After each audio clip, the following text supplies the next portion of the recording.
यात्रा कर रहे हैं, लेकिन इन 16 महीनों के दरमियान क्या कुछ ऐसी समस्या है जो सभी जगह सेम नजर आ रही है? बहुत सारी समस्या है जो सभी जगह सेम एक ही तरह की दिखती है। स्वाभाविक तौर पे बिहार जब देश का सबसे गरीब, पिछड़ा, अशिक्षित, बेरोजगार, भुखमरी वाला राज्य है तो कुछ समस्याएं तो आपको समान ही दिखेगी। लेकिन अगर मैं इस सवाल का उत्तर ऐसे दूं कि सबसे बड़ी समस्या क्या अभी तक दिखी जो सब वर्ग को, हर गांव, हर जिले, हर प्रखंड, हर पंचायत को प्रभावित करती है, तो 3 समस्याएं हैं। पहली समस्या है बेरोजगारी और पलायन। बेरोजगारी और पलायन, आप चाहे चंपारण में जाइए, छपरा में रहिए, वैशाली जाइए, मधुबनी जाइए, बेगूसराय आइए, हर जगह ये समस्या है। आप ये कहेंगे कि भैया बेरोजगारी और पलायन बिहार की बहुत बड़ी समस्या है, ये जानने के लिए आपको पैदल चलने की क्या जरूरत है? ये तो बैठा हुआ कोई आदमी पटना, दिल्ली में भी बता सकता है, ये बात तो ठीक है। लेकिन जब आप पदयात्रा करते हैं, इतनी गाँव में जाते हैं, तो आपको इन समस्याओं की से जुड़े हुए जो आर्थिक सामाजिक पहलू हैं, इसकी जो विकरालता है, उसकी समझ बनती है। जैसे आप उदाहरण के तौर पर पलायन को ले लीजिए। सामान्यतः लोगों की सोच है कि बिहार से पलायन जो है ये गरीबों का मुद्दा है। गरीब लोग यहाँ से रोजी रोजगार के लिए, मजदूरी के लिए बाहर जाते हैं। सच्चाई ये नहीं है। सिर्फ गरीब आदमी यहाँ से बाहर नहीं जा रहा है, गरीब आदमी मजदूरी के लिए बाहर जा रहा है, लेकिन जो यहाँ पर बिहार के नज़रिए से समृद्ध परिवार हैं, उनके बच्चे भी पढ़ाई के लिए, नौकरी के लिए, रोजगार के लिए बाहर ही जा रहे हैं। पलायन की समस्या इतनी बड़ी है कि इसकी वजह से यहाँ धीरे धीरे परिवार की परिकल्पना ही खत्म हो गई है। परिवार के तौर पर जैसा लोग समझते हैं कि भाई पति पत्नी, बाल बच्चे, माँ बाप एक साथ रह रहे हों, ऐसे बहुत कम परिवार आपको गाँव में देखने को मिलेंगे। गाँव में जब हम लोग जाते हैं, ज़्यादातर गाँव में 40 से 50% नवयुवक या तो मजबूरी में या अपनी स्वेच्छा से बाहर चले गए हैं, चाहे वो पढ़ाई के लिए गए हों या मजदूरी के लिए गए हों। पलायन का एक दूसरा और पहलू है। कई बार हम लोगों को लगता है कि बिहार से लोगों का पलायन हो रहा है। बिहार से सिर्फ लोगों का पलायन नहीं हो रहा है, यहाँ से बुद्धि का भी पलायन हो रहा है। जो लोग पढ़े लिखे हैं, समझदार हैं, काबिल हैं, वो लोग भी बाहर पढ़ने चले जा रहे हैं। और सबसे बड़ा पलायन यहाँ पर है पूंजी का पलायन।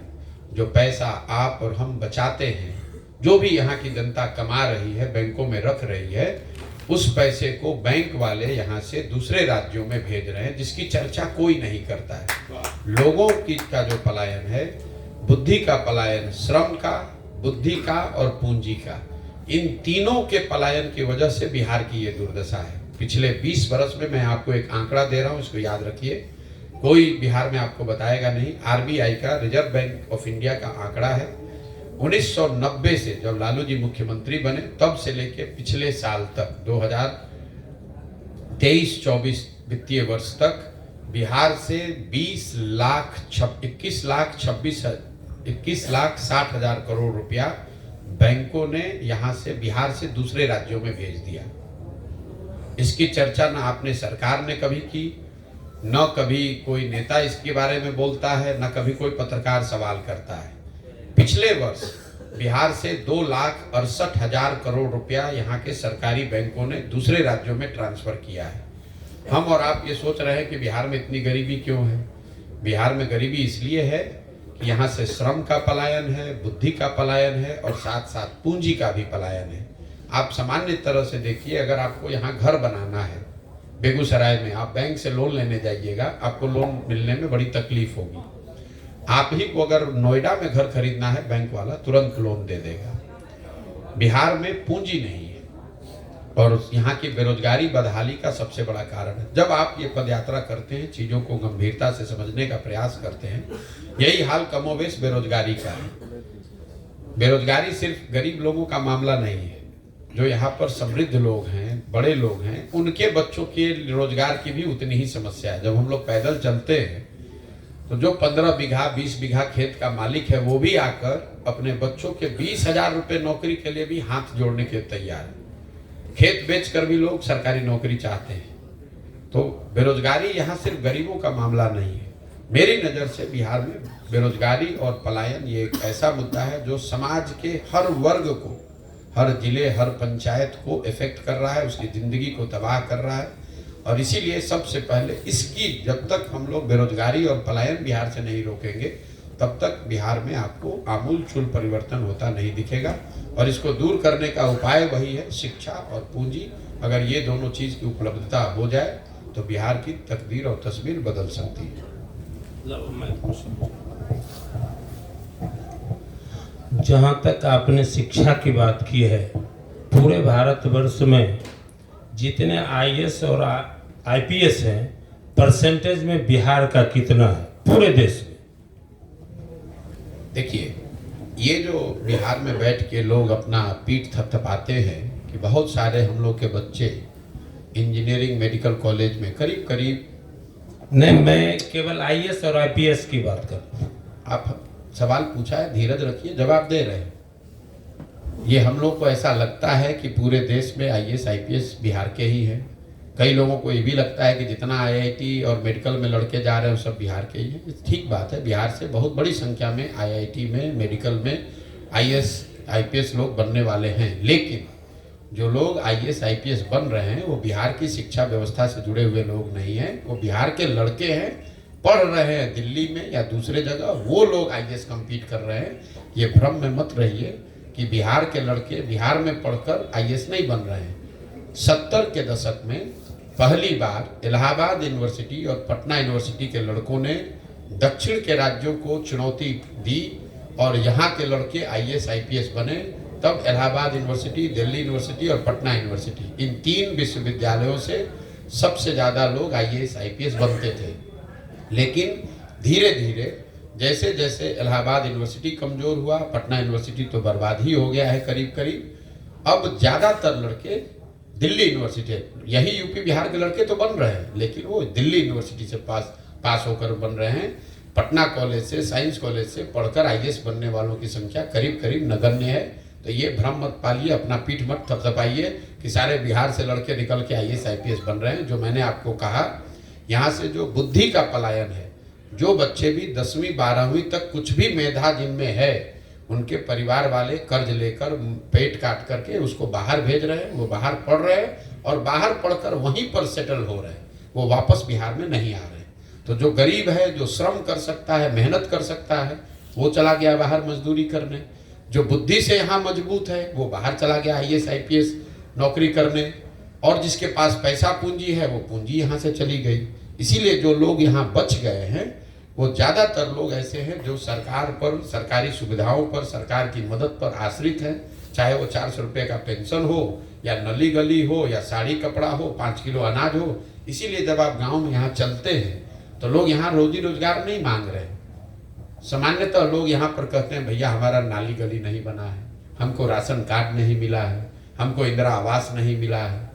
क्योंकि इन्हीं चीज को चाहने मांगने वाले लोग अब यहाँ ज्यादातर बच गए हैं, बहुतायत। इससे ज्यादा चाहत रखने वाले लोग धीरे धीरे बिहार को छोड़कर चले गए। जैसा आपने कहा कि आरबीआई के अनुसार इतना लाख करोड़ रुपया दूसरे राज्य में गया, क्या यह आरबीआई का आंकड़ा आपके पास है कि बिहार के लोगों का कुल जमा पूंजी जितना बिहार के बैंकों में है उसका कुल कितना % बिहार के लोगों को ऋण दिया गया? ये आप आरबीआई का साइट खोलिएगा, आपको दिख जाएगा। बिहार में दिक्कत यह है कि लोग इतने बड़े बेवकूफ़ लोगों को हम लोग नेता बना दिया है। एक पूरे देश में एक रेशियो है जिसको कहते हैं क्रेडिट डिपॉजिट रेशियो। कितना पैसा बैंक में जमा हुआ और कितना पैसा बैंकों ने समाज को दिया, इसके लिए कोई खोज करने की जरूरत नहीं है। ये आरबीआई का आंकड़ा है जो उनके वेबसाइट पे उपलब्ध है। देश के स्तर पर एक वैधानिक व्यवस्था है, ये बैंकों की स्वेच्छा नहीं है। 70% पैसा जो बैंक में जमा होता है उनको ये ऋण के तौर पर किसी न किसी तौर पर सरकार समाज को वापस करना है। अभी बिहार को कितना मिला, क्या पड़ता? बड़ा ऑब्जेक्टिव सवाल पर बड़ा ध्यान देते हैं, किसी चीज को समझने का प्रयास नहीं कर रहे, उस पर आ रहे हैं। कितना मिलता है उसको पहले समझिए कि सीडी रेशियो क्या होता है। कितना पैसा आपने जमा किया, कितना पैसा बैंकों ने दिया। वैधानिक रूल है 70%। 70% पैसा बैंक को ऋण के तौर पर आपको वापस देना है। चाहे घर बनाने के लिए दे, स्कूटर खरीदने के लिए दे, पढ़ाई करने के लिए दे, बिजनेस व्यापार के लिए दे। बिहार में सीडी रेशियो है 40%। आपका जो सवाल है 40% यहाँ सीडी रेशियो है, मतलब बिहार के लोगों ने अगर 100 रुपया बैंक में जमा किया तो सिर्फ 40 रुपया ही लोगों को बैंक से वापस लोन के तौर पर मिला। 1990 में जब लालू जी मुख्यमंत्री बने तो सीडी रेशियो था 40%। लालू जी के राज में जब सब तबाह हो गया तो 2004 में ये घट के हो गया 28%। मतलब 100 रुपया हमने बैंक में जमा किया तो सिर्फ 28 रुपया ही बैंक ने लोन दिया। नीतीश कुमार के 18 बरस के शासन के बाद ये बढ़कर फिर वापस हुआ है 40%। तो 1990 से लेकर पिछले साल तक अगर इसको जोड़िएगा तो 26 लाख करोड़ रुपया बैंकों ने यहाँ से दूसरे राज्यों में भेज दिया।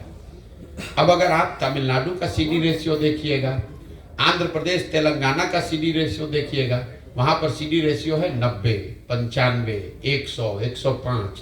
मतलब अगर तमिलनाडु में लोगों ने 100 रुपया जमा किया, उनको मिलना चाहिए था 70, मिल रहा है 90। क्यों?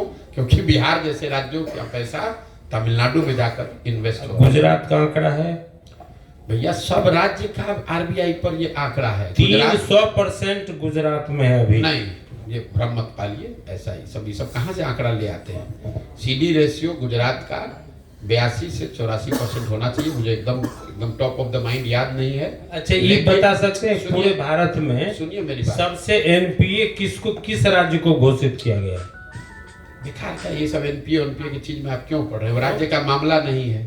एनपीए जो है वो केंद्र सरकार का मामला है, उन चीजों से बिहार का कोई लेना देना नहीं है। गुजरात में सीडी, देश में सबसे ज्यादा सीडी रेशियो तेलंगाना आंध्र प्रदेश में है, जहां 102% है। ये सब गलत आंकड़े मत बताइए कि 300% गुजरात में है। 80%, 90% सीडी रेशियो बहुत होता है, क्योंकि बैंक उससे ज्यादा पैसा किसी को देते ही नहीं है। अगर 300% होगा, 100 रुपया उसके पास है, 300 रुपया लोन कहाँ से दे देगा? हम आपको क्या कहते हैं, सूचना के अधिकार के तहत जो हमने लिया है वो मैं आपको कल दूंगा। क्या 300% गुजरात में है? और आप हमारी बात सुन लीजिए। बिहार की जो स्थिति है, पूरे भारतवर्ष में जितने भी बैंकर हैं, बिहार के बारे में यह कंसेप्ट पैदा किया है कि बिहार के लोगों ने जितना लोन लिया है वो एनपीए है, लेकिन यह नहीं बताया कि नंबर ऑफ एनपीए अधिक है, अमाउंट ऑफ एनपीए अधिक नहीं है। जबकि सबसे अधिक amount of NPA Telangana, Gujarat, Andhra Pradesh और पंजाब का। आप मेरे भाई साहब, मुझे पता नहीं आप कितना इकोनॉमिक्स को समझते हैं, आप विषय से विषयांतर हो रहे हैं। एनपीए दूसरा मामला है, तभी तो लोन मिलेगा, तभी तो विकास का मुद्दा होगा जब बैंक हमको कर्ज देगी और उस हम लायबल होंगे।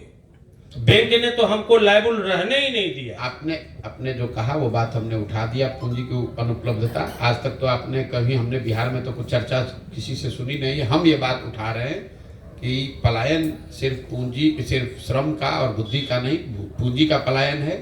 और एनपीए जो है वो proportion of to the loan है। तो गुजरात में तो एनपीए या किसी बड़े राज्य में एनपीए बिहार के मुकाबले ज़्यादा होगा ही, क्योंकि वहाँ इकोनॉमी बड़ी है, वहाँ लोन ज़्यादा दिया जा रहा है। बिहार का बजट है 2.25 लाख करोड़, तमिलनाडु का बजट है 7.5 लाख करोड़। तो स्वाभाविक है कि तमिलनाडु आपसे आगे रहेगा, वो वहाँ पर ज़्यादा लोन दिया जाएगा, ज़्यादा एनपीए होगा।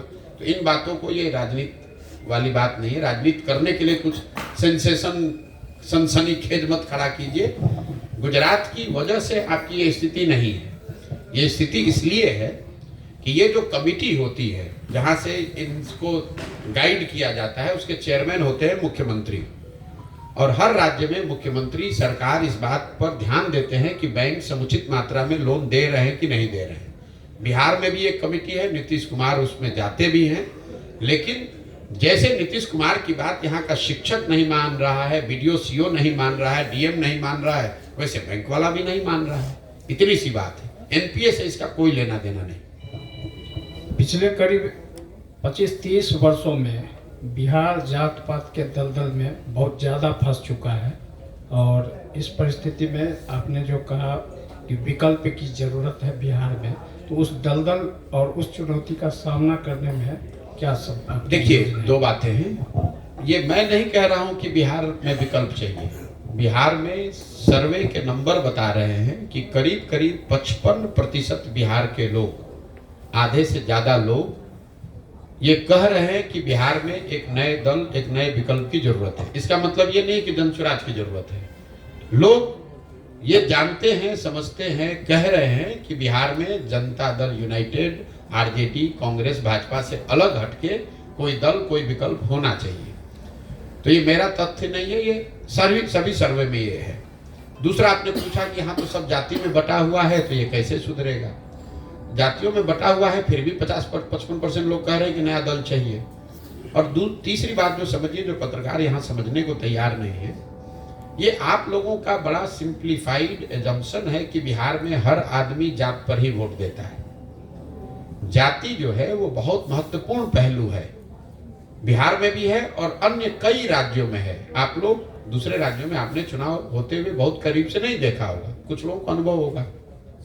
जाति इतना ही बड़ा फैक्टर गुजरात में भी है, आंध्र प्रदेश में भी है, तेलंगाना, तमिलनाडु में भी है। ये भ्रम मत पालिए कि गुजरात में, आंध्र प्रदेश में, तेलंगाना, कर्नाटक में जाति नहीं है।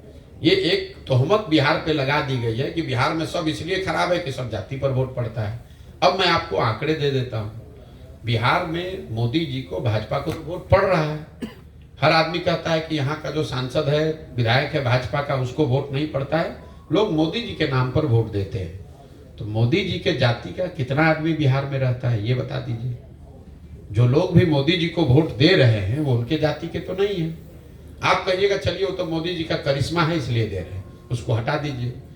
20% यहाँ पर मुसलमान रहता है। मुसलमान तो लालू जी को वोट दे रहा है, लालटेन को वोट देता है, वो तो जाति पर वोट नहीं दे रहा है, वो तो भाजपा के डर से वोट दे रहा है लालू जी को। तो ये कह देना कि 100 में 100 आदमी जाति पर ही वोट दे रहा है, ये बहुत सिंप्लीफाइड एजम्पशन है, ऐसी बात है नहीं। जाति एक महत्वपूर्ण पहलू है जिसके नाम पर 30, 40, 50% लोग वोट करते हैं, लेकिन 100 में 100 आदमी जाति के नाम पर वोट नहीं करता है। अगर करता तो लालू जी को मुसलमान वोट नहीं करता, मोदी जी को बिहार में वोट नहीं मिलता, और कभी जो एक जाति जीत गई वो जाति कभी हारती नहीं, क्योंकि एक बार अगर कोई जाति जीत गया तो जाति का संख्या तो कम होता नहीं, वो तो उतना ही रहेगा। अगर 14% यादव यहाँ 1990 में थे तो आज भी 14% यादव ही होंगे, 0.5% बढ़ घट सकता है। तो जातियों का प्रोपोर्शन तो घटता नहीं है, तो फिर सरकार घटती बढ़ती कैसे? तो इतना आसान नहीं है जितना लोग बताते हैं कि भैया सब जाते पर दे रहा है। और एक अंतिम बात, मान लीजिए एक बार को कि जाति पर ही देता है, तो भी अगर आप राजनीति में आए हैं, सुधार आपको करना है, तो जो भी समाज की सच्चाई है, अच्छाई है, बुराई है, उसके रहते हुए ही आपको समाज का नेतृत्व करना है। अगर आप सोचिएगा कि बिहार में सब जाति खत्म हो जाएगा तब हम राजनीति करने आएंगे, तो ना जाति कभी खत्म होगा ना आप राजनीति करने आइएगा। और अगर जाति खत्म हो ही जाए तो फिर आपकी जरूरत क्या है? तब तो ऐसे ही ठीक हो गया। अगर भ्रष्टाचार खत्म हो ही जाएगा तब आप राजनीति करने आइएगा, तो फिर आपकी जरूरत क्या है? आप नए विकल्प की जरूरत तभी तो है कि जाति में बट के भ्रष्टाचार के नाम पर, धर्म के नाम पर वोट पड़ रहा है, उसको सुधारने के लिए तो आपकी जरूरत है। इसीलिए तो नए प्रयास की जरूरत है। आप कर नया प्रयास क्यों कर रहे हैं? नया प्रयास इसलिए कर रहे हैं कि समस्या है। अगर समस्या होती ही नहीं तो नया प्रयास की जरूरत क्या थी? आप तो क्रिएटर थे। अभी आपने दो बातें की हैं, जैसे डर की वजह से पक्ष और विपक्ष जो है मतांतर कर रहे हैं, मत दे रहे हैं अपना। कहीं न कहीं समाज से लेकर राजनीति दो ही धुरी पर अभी चल रही है, सनातन या सनातन विरोध।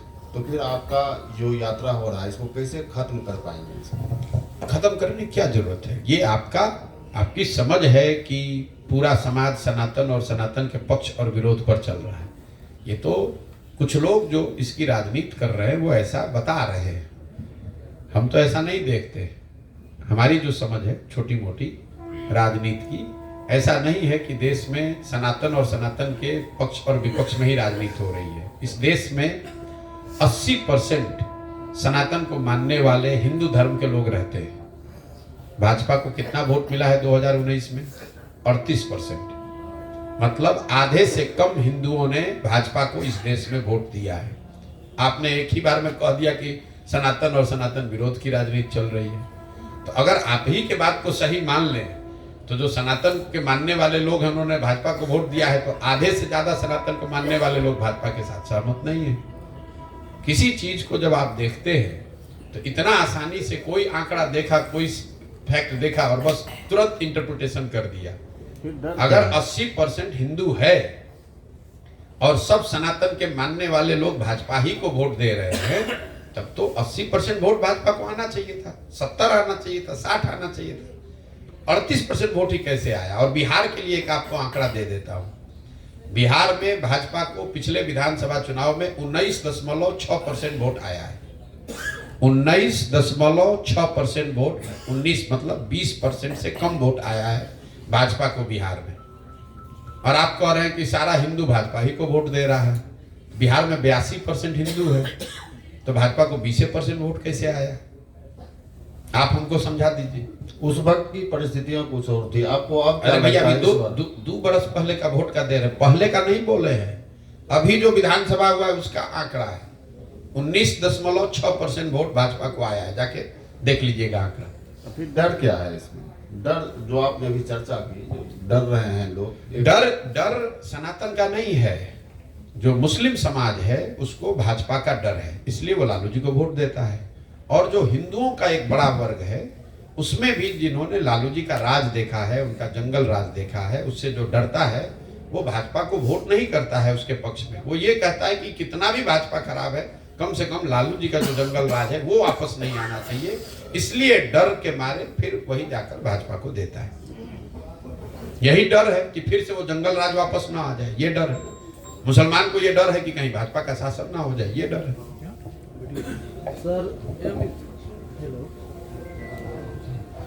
जिस प्रकार से अभी आपकी पदयात्रा चल रही है और मैंने कुछ जनता से भी मिलने का प्रयास किया, उनका कहना है कि बहुत सारे लोग नज़र में तो अभी आप नेताजी नजर आ रहे हैं। सिंपल सी बात है कि नया नेता चल के आए हैं, लगता है हम लोगों का कुछ भला होने वाला है।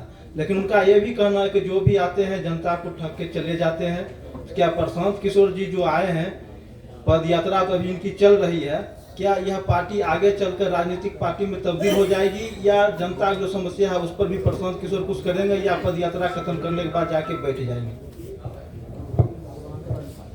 यात्रा खत्म करके जाके बैठ जाएंगे, समस्या का समाधान तो जनता खुद ही करेगी। जहां तक बात रह गई ठगने की, आप जनता से बात किए हैं तो हम जनता को जो बोल रहे हैं आपने वो भी सुना होगा। हम सामने से कहते हैं कि भैया हम पर 1 पैसे का विश्वास नहीं करो, हमको वोट मत दो, हमको वोट दोगे तो हम भी तुमको ठगेंगे। हम तो सामने से रोज ये कह रहे हैं। हम कहाँ जनता को कह रहे हैं कि आप हमको वोट दे दीजिए, हमको विश्वास कर लीजिए, हम आएंगे तो आपका काम कर देंगे। हम ये कह रहे हैं कि हमको वोट दोगे तो भी तुम्हारा कल्याण नहीं होगा, हमको वोट दोगे तो हम भी तुमको ठगेंगे।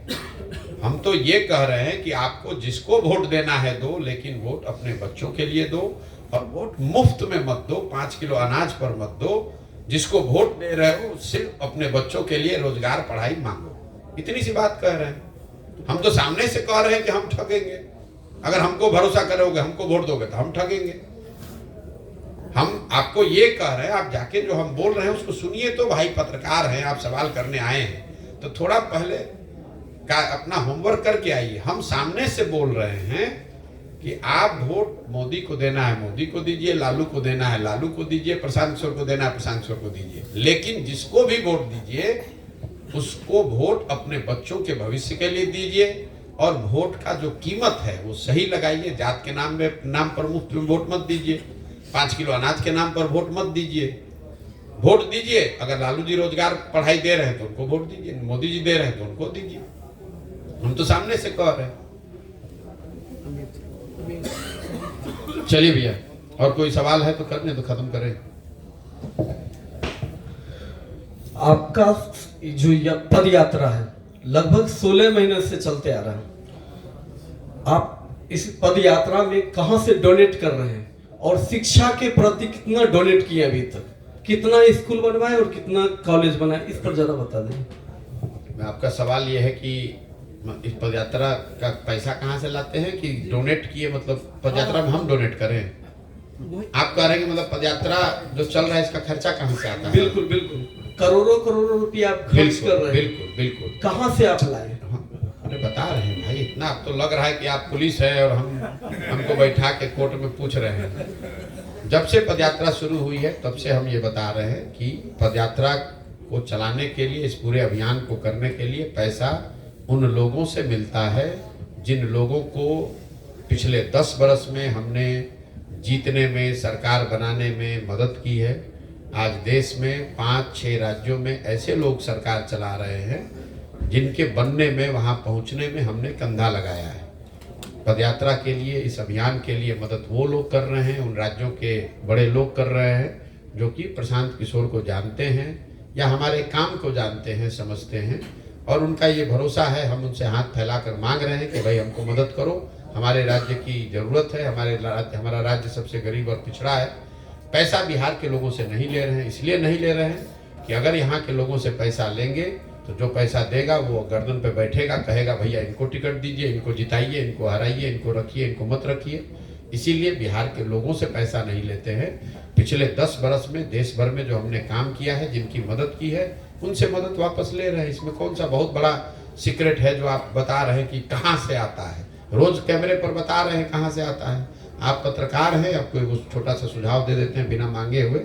अगली बार किसी नेता से मिलिएगा, आरजेडी का, भाजपा का, जदयू का, उससे भी एक बार हिम्मत करके पूछिएगा जरूर कि उसके पास पैसा कहाँ से आता है। आरजेडी के नेताओं से पूछिएगा कि तुम्हारा जो पार्टी चलता है वो तो बिहार ही में है, बिहार के बाहर कहीं है नहीं, तो तुम्हारे पास पैसा कहाँ से आता है कि अपना जन्मदिन मनाते हो प्राइवेट प्लेन में? नीतीश बाबू से जरा हिम्मत हो तो पूछिए कभी कि भैया जदयू चलाने के लिए पैसा कहाँ से आता है। हमसे आप पूछ रहे हैं, बिल्कुल आपको पूछना चाहिए, हम तो आपको जवाब भी दे रहे हैं, लेकिन दूसरे नेताओं से भी जाके एक बार हिम्मत करके पूछिए तो पत्रकारिता अच्छी चलेगी। बहुत बहुत धन्यवाद। गांधी मैदान में हुए नियुक्ति पत्र का वितरण जो समारोह हुई, उसमें तेजस्वी यादव का कहना है 2 लाख नौकरी हम दिए और सीएम नीतीश कुमार ने कहा कि 10 लाख का नौकरी हम दिए। इस पर आपका क्या कहना है? इस पर हमारा ये कहना है कि पहले बात तो दोनों लोगों को ये बताना चाहिए कि कितने लोगों को नौकरी दी गई। ये पूरा फर्जी डेटा दोनों लोग खड़े होकर चचा भतीजा पूरे बिहार को बांट रहा है। पहली बात समझिए, ये नई नौकरी नहीं दी गई है। ये पहले से जो नियोजित शिक्षक थे, पहले दौर में जो 1,25,000 लोगों को नियुक्ति पत्र दिया गया, उसमें आधे से ज्यादा लोग जो पहले से जिनको नौकरी थी, नियोजित शिक्षक थे, उनको राज्यकर्मी बनाया गया, नए लोगों को नौकरी नहीं दी गई। दूसरा, जो आधे बच गए जिनको नई लोगों को नौकरी मिली, उसमें करीब 60% लोग, आज मुख्यमंत्री खुद ही गिनवा रहे थे, 11 से ज्यादा अलग अलग राज्यों के लोग आकर शिक्षक यहाँ बन गए। तो ये चचा भतीजा की सरकार का, उनके नीति का परिणाम है कि बिहार के बच्चे जाकर ठेला लगाएंगे, नली साफ करेंगे, मजदूरी करेंगे और दूसरे राज्य के लोग आकर बिहार में शिक्षक बनेंगे। और इस गलत आंकड़े पर दोनों दावा कर रहे हैं कि हमारा है कि हमारा है। भैया जिसका भी है, बिहार के बच्चों का इससे कोई फायदा नहीं है। दूसरी बात, बिहार में टोटल करीब 10 लाख शिक्षकों की जरूरत है। ये 3,90,95,000 यहाँ शिक्षक हैं, चाहे वो नियोजित हो, नए शिक्षक हो, अतिथि वाले हो, नियमित हो, सबको मिला दीजिएगा तो करीब 9,95,000 के आसपास यहाँ शिक्षक हैं। तो आधे से ज्यादा पद अभी भी खाली हैं। किसी स्कूल, किसी विद्यालय में कोई सुविधा बदली नहीं है। आज ही कल जब ये नियुक्ति पत्र बटा है तो आपने देखा होगा, कुछ पत्रकारों ने नए शिक्षकों से इंटरव्यू लिया, पूछा देश का उपराष्ट्रपति कौन है, तो 10 में 9 आदमी देश में उपराष्ट्रपति का नाम नहीं बता पाया। लोगों से पूछा गया बीपीएससी का फुल फॉर्म क्या है, उनको पता नहीं है। और इन्हीं के भरोसे बिहार की शिक्षा व्यवस्था को सुधारा जाएगा। और ये दोनों लोग लड़ाई कर रहे हैं कि हमने इसको कर दिया कि हमने कर दिया। तो मेरे भाई, यही दुर्दशा है, अंधा में काना राजा वाली बात है। जिसने जो कर दिया, भाई कितने, अभी तक सरकार ने ये नहीं बताया है कि जो 2,25,000 लोगों को नियुक्ति पत्र दिया गया, नौकरी नहीं दी गई है, नियुक्ति पत्र दिया गया है, इसमें कितने लोग पहले से ही नौकरी कर रहे थे, कितने लोग बिहार के नए लोगों को नौकरी मिली और कितने लोग बिहार के बाहर के हैं। ये 3 आंकड़ा कोई नहीं बता रहा है कि कितने लोग बिहार के हैं जिनको नए लोगों को नौकरी मिली। आप सारा क्रेडिट दे दीजिए नीतीश कुमार को, सारा क्रेडिट दे दीजिए तेजस्वी को, हमको उससे मतलब नहीं है। अरे आप ये तो तेजस्वी यादव वही आदमी है जो कह रहे थे कि हम एक कैबिनेट में बैठेंगे तो 10 लाख आदमी को नौकरी दे देंगे। कोई उनसे पूछने वाला नहीं है कि आपके माँ बाबूजी 15 साल थे तब तो एक आदमी को नौकरी नहीं दिए। नीतीश कुमार 18 बरस से मुख्यमंत्री हैं, एक आदमी को भी नौकरी नहीं दिए। अब अचानक से उनको ज्ञान हो गया है कि 2 लाख आदमी को नौकरी दे रहे हैं। ये 2,25,000 का आंकड़ा गलत है। इसमें बड़ी संख्या उन शिक्षकों की है जो पहले से ही नौकरी कर रहे थे, उनका सर्विस कंडीशन बदला है। वो पहले नियोजित शिक्षक थे, अब उनको राज्यकर्मी कहा जा रहा है। ना उनकी सैलरी बढ़ी, ना उनका सर्विस कंडीशन बढ़ा, ना नया पेंशन से जान बचा। अभी भी उनको कोई फायदा उसका नहीं है। दूसरा, जो लोग नए आए उसमें ज्यादातर लोग बिहार के बाहर के आए। और तीसरा, जो नए बिहार के लोगों को नौकरी मिली है, अभी तक वो संख्या किसी को मालूम नहीं है कि वो 10,000 है, 40,000 है या 50,000 है। लेकिन जो भी संख्या है वो ना पर्याप्त है, ना उससे कोई बिहार की शिक्षा व्यवस्था पर फर्क पड़ने वाला है। कुमार एक बार फिर जो है वो